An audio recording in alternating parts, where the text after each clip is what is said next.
Sir పిన్నెల్లికి high court ఊరటనిచ్చింది అని అంటున్నారు sir. అంటే నిన్న ముందస్తు బెయిల్‌కెళ్లారు గదా! మరి దొరికిందా లేదా? మరి ఇది ఈసీకి ఒక రకంగా షాక్ అని చెప్పుకోవచ్చు కదా! మీ ఒపీనియన్ సార్ దీనిపైన? పిన్నెల్లి డ్రామా 4 రోజుల నుంచి నడుస్తుంది. మొన్న లోకేష్ అక్కడ వీడియో పెట్టాడు.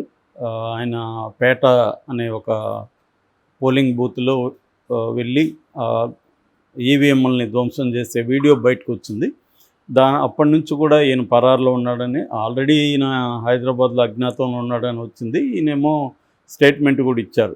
నేను ఎక్కడ అజ్ఞాతంలో లేదు, నాకు పోలీసులు సజెస్ట్ చేశారు, ఇక్కడుంటే ఉద్రిక్తతలు పెరిగే అవకాశం ఉంది, మీరు ఎక్కడన్నా బయటకు వెళ్ళండి అని, అందుకని నేను హైదరాబాద్కి వచ్చానని చెప్పారు. సో ఎప్పుడైతే వీడియో బయటకు వచ్చిందో ఇది ఒక గందరగోళం అయింది మీడియాలో అంతా. దాంతో ఈసీ ఢిల్లీ నుంచి వీళ్ళకి ఇక్కడ సీరియస్ షంటింగ్ వచ్చింది, ఇమీడియట్గా ఆయన అరెస్ట్ చేయండి అని చెప్పారు.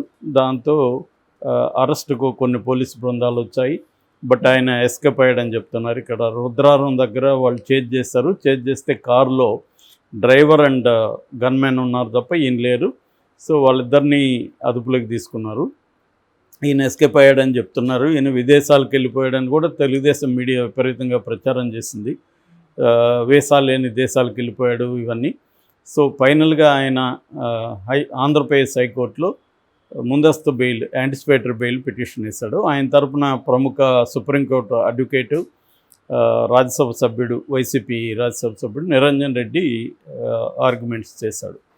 సో నిరంజన్ రెడ్డి చెప్పింది ఏంటంటే, అసలు ఈసీ ఇలా పిలిపోవడం కరెక్ట్ కాదు, ఎందుకంటే ఇది ఎప్పుడో 15వ తేదీ జరిగింది. యాక్చువల్గా 15వ తేదీ జరిగినప్పుడు అప్పుడు ఎఫ్ఐఆర్ నమోదు చేశారు. 13 జరిగింది, ఎఫ్ఐఆర్ 15 ఎఫ్ఐఆర్ చేశారు. సో ఎఫ్ఐఆర్ చేసినప్పుడు ఆ ఎఫ్ఐఆర్లో ఏముందంటే, గుర్తు తెలియని వ్యక్తులు వచ్చి ఇక్కడ ధ్వంసం చేశారని అక్కడ ఉన్న పోలింగ్ సిబ్బంది చెప్పినట్టుగా ఉంది కేసు. సో మరి ఈ వీడియో వాళ్ళ దగ్గర ఎందుకు లేదు? అప్పుడే ఉండాలి కదా, వెబ్కాస్టింగ్ అనేది ఉంటుంది ఈసీ దగ్గర. మరి ఈ వీడియో ఉన్నప్పుడు అప్పుడే ఈయన పేరు ఎందుకు పెట్టలేదు వీళ్ళు? ఇప్పుడు ఎందుకు లోకేష్ దగ్గరికి ఈ వీడియో ఎట్లా వెళ్ళింది? అసలు అతను అపోజిషన్ పార్టీ లీడర్ దగ్గరికి ఎట్లా వెళ్ళింది? లోకేష్ పెట్టగానే ఇప్పుడు ఈసీ ఇతను అరెస్ట్ చేయమని ఎలా చెబుతారు? సో ఈసీ 7 ఏళ్ల లోపల జైలు శిక్ష పడే కేసులు ఉన్నప్పుడు ఇదే హైకోర్టు కూడా చాలాసార్లు చెప్పింది, వాళ్ళకి నోటీసులు ఇవ్వాలి తప్ప అరెస్ట్ చేయొద్దని. చంద్రబాబు విషయంలో కానీ, తెలుగుదేశం వాళ్ళు కోర్టులకు వెళ్ళినప్పుడు కానీ ముందస్తు బెయిల్కి సిఐడిని కూడా హైకోర్టు కూడా ఇదే చాలాసార్లు చెప్పింది.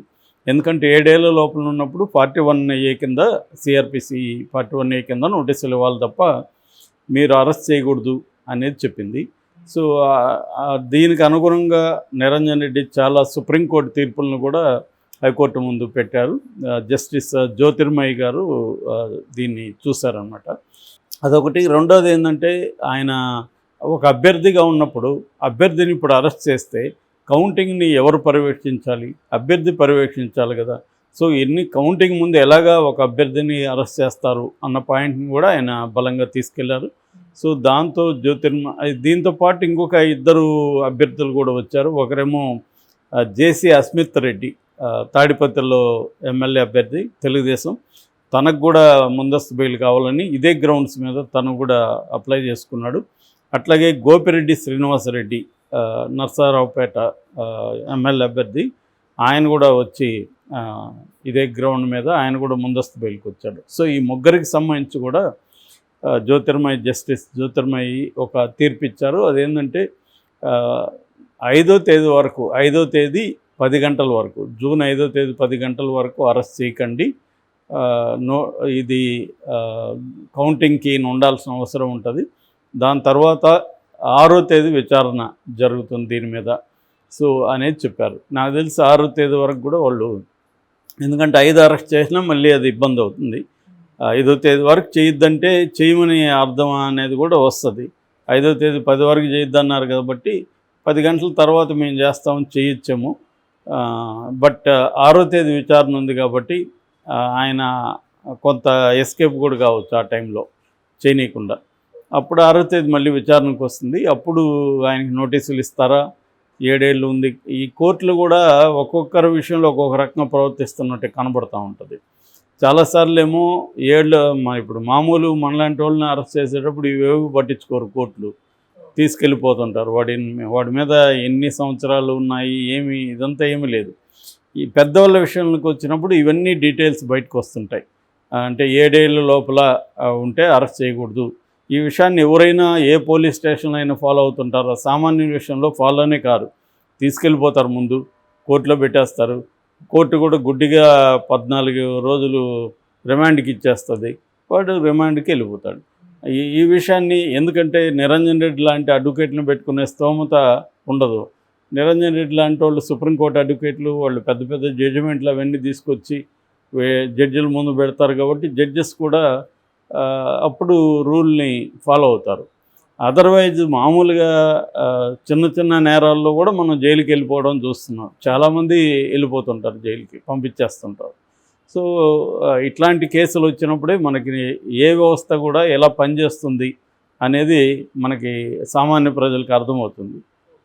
సో ఇప్పుడు ఈయన నిరంజన్ రెడ్డి లాంటి పెట్టుకోగలిగాడు కాబట్టి అరెస్టు ఆపగలిగారు. అదర్వైజ్ మామూలు వాళ్ళు అంటే లోపలేసింది. చాలామందిని ఇప్పుడు ఇదే కేసు కింద చాలామందిని అరెస్టులు చేస్తూనే ఉన్నారుగా, వాళ్ళకి మరి 7 ఏళ్ల సెక్షన్ వర్తించదా?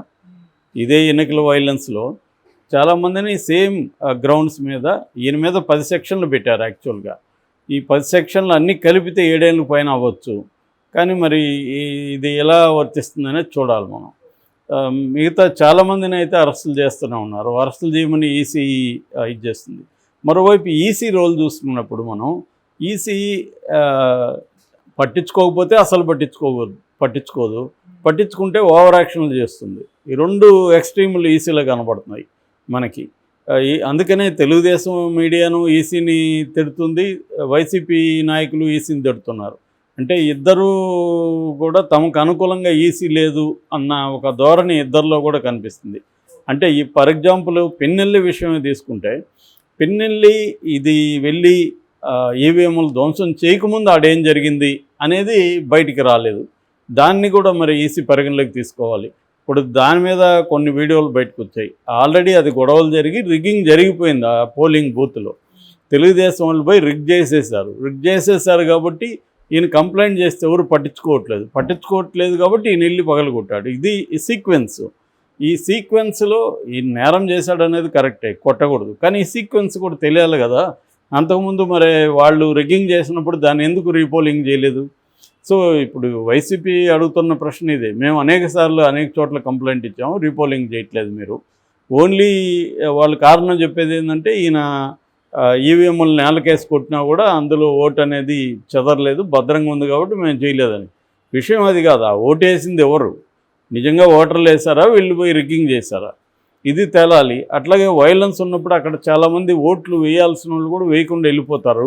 సో దానివల్ల కూడా రీపోలింగ్ జరగాలి కదా. ఇట్లా వాళ్ళే చెప్తున్నది 9 చోట్ల ఈవీఎంలు ధ్వంసం అన్నారు. మరి 9 చోట్ల రీపోలింగ్ ఎందుకు జరపట్లేదు ఈసీ అనేది అర్థం కాని ప్రశ్న. వాళ్ళు చెప్పేది ఏంటంటే ఈవీఎంలు ధ్వంసం అయినా కూడా ఓట్లు ఉన్నాయని. కానీ ఆ గొడవలు జరిగాయని కదా అర్థం. అక్కడ గొడవలు జరిగినప్పుడు అక్కడ ఓటు పర్సంటేజ్ ఎంత వచ్చింది, ఎంతమంది వేయలేదు, ఇవేమీ మాట్లాడలేదు. సో నిన్న అంబటి రాంబాబు వీళ్ళు హైకోర్టుకి వెళ్తే కూడా రీపోలింగ్ జరపమని, ఆల్రెడీ ఎన్నికలు అయిపోయినాక మేమేం చేయలేమని వాళ్ళు కోర్టు చేతులు ఎత్తేసింది.